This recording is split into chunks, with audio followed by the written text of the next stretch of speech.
Chaque fois que je passais devant ces stations-service abandonnées, je me disais un jour elles vont disparaître. D'ailleurs j'en ai vu quelques-unes disparaître, je me suis dit il faut que je m'arrête, les prendre en photo. Et finalement un jour j'ai pris mon courage à deux mains et j'ai été jusqu'au bout de mon idée. Et je me suis arrêté tous les 10-15 km dès que j'en voyais une pour faire cette série. L'histoire remonte à 8 ans déjà, alors que Laurent Genex, originaire de la région, faisait encore régulièrement le trajet entre Paris et Tours.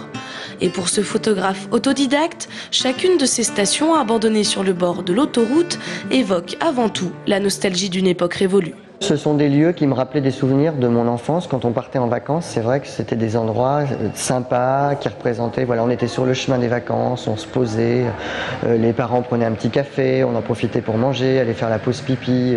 Il y avait une ambiance, il y avait une convivialité très sympathique qui a un petit peu disparu aujourd'hui puisque les réservoirs de voitures et l'autonomie des voitures est beaucoup plus importante. Donc c'est vrai que généralement on s'arrête plus quand on va en week-end ou en vacances.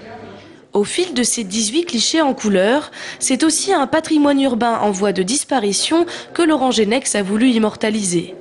Désaffectées, rouillées ou même reconverties pour certaines, sous son objectif, les anciennes pompes à essence deviennent autant de témoins de l'empreinte de l'homme sur son environnement. C'est une sensibilisation aussi au fait que les énergies fossiles sont en train de disparaître à grands pas. Elles polluent d'une part et d'autre part, on est en train de les utiliser complètement et bientôt il n'y en aura plus. Donc c'est un petit clin d'œil aussi à ça.